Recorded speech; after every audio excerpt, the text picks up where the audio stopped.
Hey guys, welcome back to my channel. My name is Michelle and this is Easily Knitfluenced.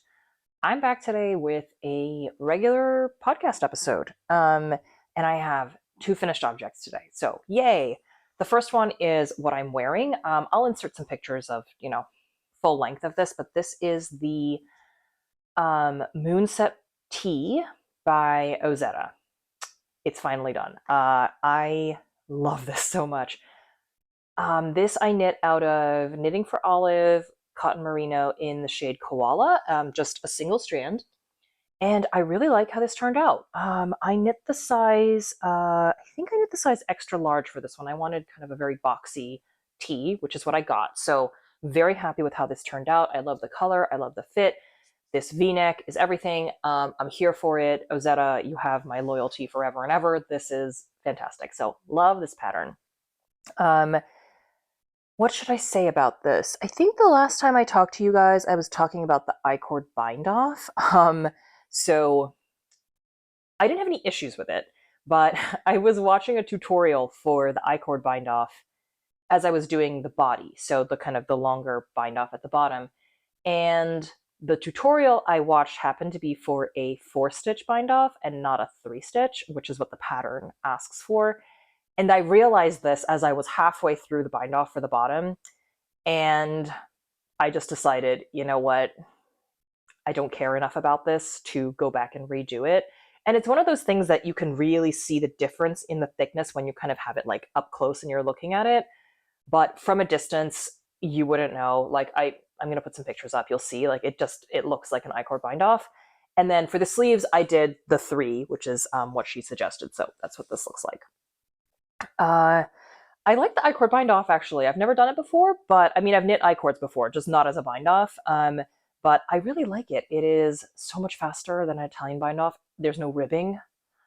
I mean, you know how I feel about ribbing. We'll get to that with one of the whips I have today, but no ribbing, which is nice. You just kind of get to the end of your stockinette and then you do a bind off. Yay! So I love it. I am very happy with this top.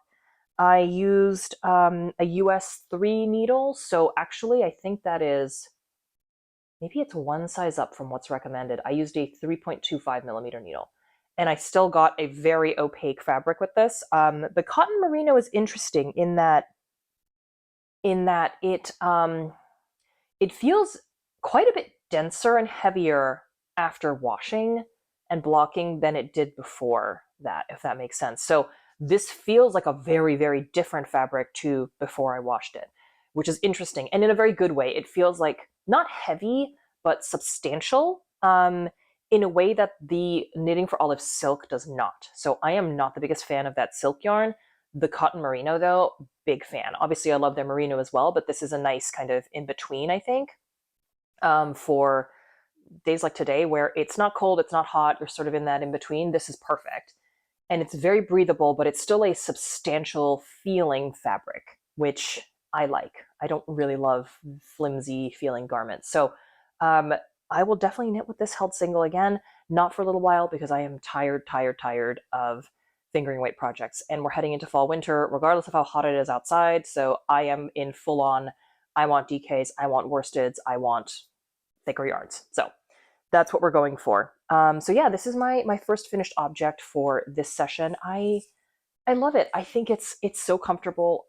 She really knows how to write a pattern, Ozetta, so big fan. I frequently look through her catalog of other patterns and just sort of think about what else I would want to make. And yeah, it's really cool. So I love this. I know I'm going to wear this constantly. Actually, the 2 patterns I've made by her, this one and the Lakes tee, are probably my 2 most worn knit garments already. So that really says something. Okay, and then my second finished object I had to rescue from my son's grip this morning. This is the Manhattan hat in the worsted weight by Tori Yu.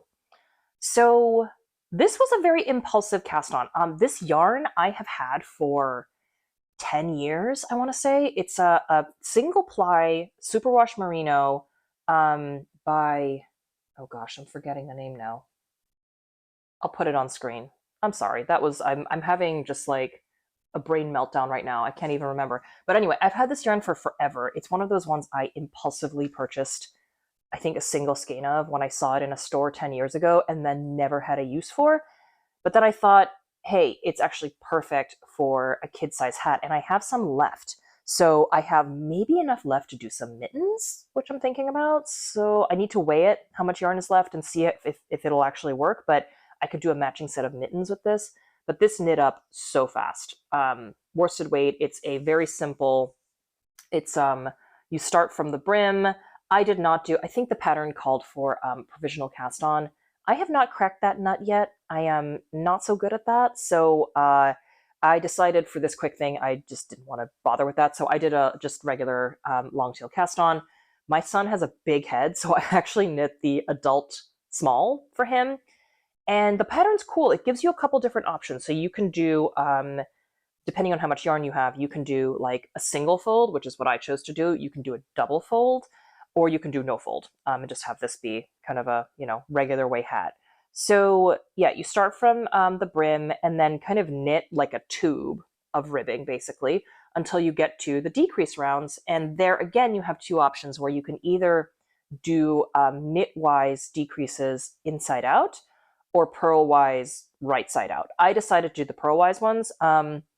Including some slip purls, which I'd never done before. I wouldn't say my slip purls are always less tidy than my purl two together. So you can see here, that's the column where I did the slip purls. This is the decrease for the purl two together. My transition from knits into purls is, I don't know, it's always just a little bit messier somehow. So I don't love how that looks, but listen, I mean, this thing is going to get so beat up by my son anyway. He loves it. He's been taking this to his daycare every day. And it's not quite cold enough to wear it, but he still takes it with him and like puts it in his cubby and then brings it home every day. So it's very cute. It's a beautiful, like just speckly kind of neon rainbow yarn, which, is not something I would wear myself, but super cute for accessories. So it's my second finished object. I think I finished this in, I don't know, 3 days, from sort of deciding to cast it on to handing it to my son. So yeah, super simple. Again, she's a good pattern writer. Toriu, this is my first thing I've knit from her, and I really like it. I think she's a great writer. Okay, on to whips. So let me start, since we talked about Ozetta. I have a different Ozetta Moonset. I have the Moonset Pullover, which is in progress. So here's what we've got so far on this guy. I am probably, let's see, how many inches? Like 6 inches into the body here. So yeah, there's quite a ways to go, but flying through this compared to the fingering weight. So this is a very easy TV knit. I don't really need to concentrate. I love the yarn I'm using. This is the Knitting for Olive matching merino and soft silk mohair in the color Bordeaux. What I love about this pairing, and I'm not, what I think about mohair, like I think it has its place. This was yarn I already had, so I obviously decided to use it up. I don't think I would want to put mohair in every garment I use. I knit rather, but this pairing in particular is great because the mohair really adheres beautifully to the merino. So this is something I can knit in the dark, watching TV, not looking at my knitting, without worrying that the mohair is going to drift away, which, as you know, in another pattern I'm knitting is an issue because that's a much slipperier mohair. This one just has good grip. So this is a perfect TV knitting kind of pattern. And in structure, it is very similar, obviously, to the tee that I'm wearing. You've got the same V-neck construction, which I really love. But it's a DK weight pattern, so it's obviously knitting up a lot faster, and it will be long sleeves. So, the sleeves might take me a little longer, but I love this like rich color for fall, winter. Yeah, it's beautiful. She has my heart, Ozetta. So not a ton more to say about this. I'm going to do the body first, get that done, and then head on over to the sleeves, I guess. So yeah, I'm a little concerned that I'm going to run out of yarn. So we'll see. I might be okay if the sleeves, I mean, it is a little oversized, so maybe I won't have to do the sleeves too long. It's a drop shoulder, so we'll have to see. But I am knitting this on um, US 6 or 4 millimeter needle, and it's knitting up beautifully. I'm very happy with this. Yeah, so I can't wait to have this off the needles, and then I will start my collection of Moonset garments by Ozetta. Here is another Bordeaux colored garment. So this is my whip for the Moby Sweater Man by Petite Knit. I'm actually going to hold it up like this so you can see that top part. This is the back panel, and then you've got the front right here. Actually kind of, it's a dark color, so it's hard to have this show up on screen, but yeah, maybe this will show it off better. So I need to speed up on this because this is a gift knit. I am knitting this as well on a US 4 6 millimeter needle, and this is this yarn is, I'm at the end of a ball, so I don't have a ball. I need to spit splice a ball onto this, but this is the La Mana Como Grande yarn, which is 100% merino, and this is again the color Bordeaux. So there's something weird about the way this pattern is written, and I don't know if any of you guys have knit this and kind of come through the other end of it, but basically what you do is you knit the back until it is a certain length, and you kind of mark what row you're on the charts. Then you knit the front, and her instructions are a little ambiguous, I guess is the right word for it. I don't know. It's sort of like she says, that it needs to be exactly 10 rows more than what you had in the back, but the charts go on, the charts are like different lengths. So like one is a 10 row repeat and one is a 15 row repeat. And I'm like, mathematically, how would those line up exactly to be the same like 10 rows? So I don't know. I'm confused because you have to finish the front and the back on the same row because you connect in the round at a certain point. So I don't quite understand what she wants me to do with this. And I don't really have a good answer. I don't. So if anyone has any guidance, please do let me know. I was gonna, approximate the 10 rows and then, just see if I'm in the right spot. Yeah, I don't know. And this is a men's sweater, so I feel like the chest, like it needs to be kind of deeper. So I'm a little bit feeling like I'm kind of knitting in the blind here. It's not like I'm knitting for myself and I can just wing it. And it's a gift knit. Oh, and the other thing. So I can't count and I can't measure because I measured the back of this and it was exactly where I wanted it to be before starting the front, which is why I put it on a stitch holder. And now I've gone back and measured it again, and it's 2 centimeters shorter, so almost an inch shorter than it was when I initially measured it. And I don't know if that's just me being silly and I don't know how to measure or use a ruler and a tape measure, or if it's because when I picked up stitches to connect the front, it like pulled things up a bit. Maybe that's what happened. So now I'm also not sure. Do I just add another 2 centimeters to the back because it's not measuring up anymore? So I am confused and I'm doubting myself slightly. On the positive side, the way she has you pick up for the front is stunningly seamless. Look at that.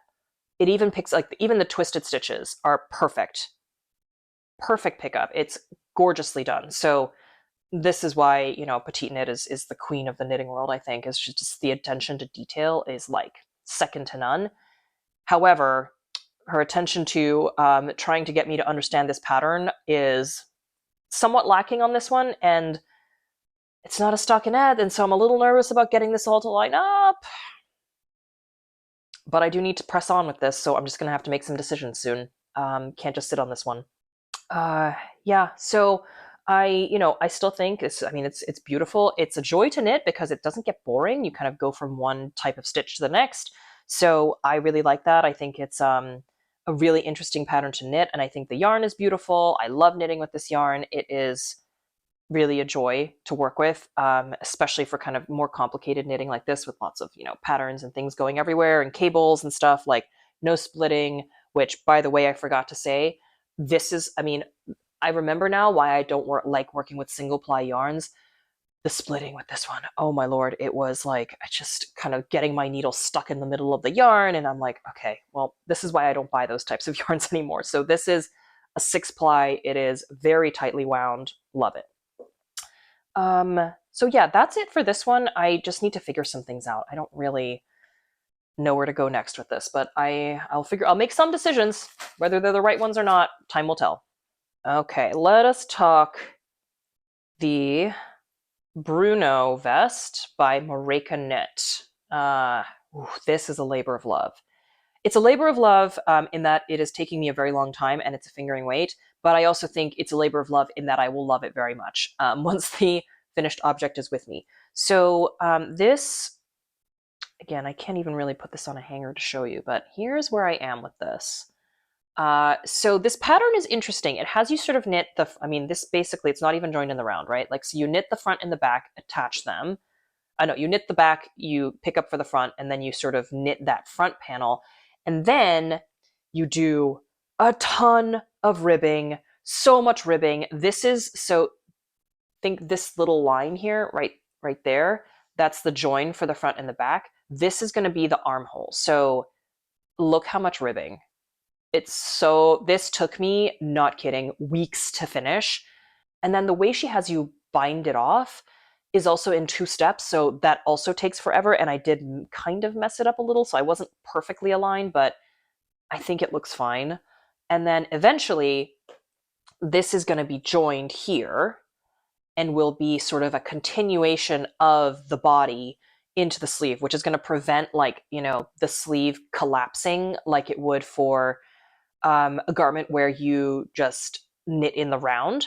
So I think it's going to be really interesting, but my gosh, this is an exhausting process. This little bit took me as long as knitting the rest of the body. I did it on like a US 2 needle, which is what I'm using for the collar. I just couldn't face another sleeve hole, so I'm doing, at least this is in the round. So collar, same thing. I'm in the process right now, but you have to knit like a bunch of rounds, do some slip stitch rounds, and then fold it over, do the whole 2-step bind off thing. And then I need to do this sleeve. And I can't just skip back to the body because these sleeves, like this, all needs to be incorporated back into the body. So it's going to be knit in the round with everything else. So unfortunately, I can't just leave some of the ribbing to the end, but this has a beautiful, beautiful feel to it. I'm really happy with the yarn I chose. I think it's going to be gorgeous when it's done. So labor of love for sure, but I'm confident that it will be a garment that I really love and I really love wearing. And as for the yarn, this is Pearl Soho's Signet in the color Heirloom White. It is a fingering weight, but a very fluffy fingering weight. So if you look,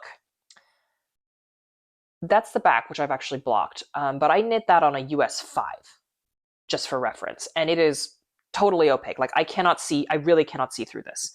So it is on a fluffier side for a fingering weight, FYI, and it is a 6-ply, which is nice. So yeah, I love this. It has a beautiful feel. I mean, it's so soft. It is 70% cashmere and 30% alpaca, I think, all undyed, so kind of natural colors only. But yeah, look at that. It's gorgeous. So I can't wait to wear this, but whew, this is challenging to make, but that's okay. It's going to be beautiful, and I love her pattern writing too. So again, she has very clear instructions, lots of check-in points. So if you're a beginner knitter, I think her patterns could be really, really good for you. So yeah, highly recommend. This is the first one I've made by her, and I will for sure check out the rest of her catalog too. Okay, last but not least, this is hasn't really moved since last time, but that's okay. This is the Cardi Cocoon by Anne Wenzel. So it's curling in the back here, but I've joined the various pieces together, and now I'm just knitting a long, long, long, long line down to, I don't know where, my knees probably. Knitting this on a US 6 4mm needle, and the yarn I'm using is this is Julie Asseline Les Yeux DK in the color Biscotti, paired with Ito Sensai Silk Mohair in the color Goat. And this is the mohair I was referencing when I said it just slips. It very slippery, very soft, which is nice, but very slippery. So not a TV knit. I cannot do this without actually looking at it because the mohair will just kind of drift away. So kind of a more involved knit, I think, than it maybe needed to be, at least for me, but I am really loving how the pattern's turning out. I need to wet block this to kind of really gauge the size before I do the sleeves, but either way, I think I'm a long way off doing that. So my goal really is just to kind of do like maybe one repeat of these. So like, I don't know how much, like 4 or 5 rows a day, and just kind of slowly chip away at this. Absolutely no rush on this one, but I think still a beautiful pattern. I'm past the most involved part of the structuring of it, other than the sleeves. So right now it's just back and forth in pattern until I get it to the length that I want. So yeah, nothing too terribly exciting going on here. I'll just kind of keep chipping away at it, and you guys probably won't see much of a difference in length until, I'm close to the end. But that's okay. That's fine. So that's it, guys. Short and sweet today. Quick little podcast episode. I think I'm going to be casting on some more hats. So we might see some more kind of things that I cast on and then finish before the next podcast even comes out. So we'll see about that. But I was very inspired by my using up of a lot of yarn here. And I just have all these odds and ends and not quite scraps, but also not full skeins of things that I think could be very useful for hats for myself, hats for my kids, hats for my husband. So yes, I'm not a sock knitter, but evidently I am a hat knitter. So stay tuned for those. I will be doing more of them, I think, because they're very satisfying projects to do, especially when I have all these massive whips that I'm making progress on, but it's not as visible as like when you're working a little thing like this. So satisfying. I love that process. But that's it for today, guys. Thank you, as always, for tuning in. If you have comments, questions, please put them down below. Please subscribe if you think this is an interesting video, if you like my style. Hit that subscribe button, hit the thumbs up button if you like this video. And otherwise, I will catch you guys on the next one. So hope you have an amazing rest of your day. Thanks for tuning in, as always. And I will catch you next time. Bye for now.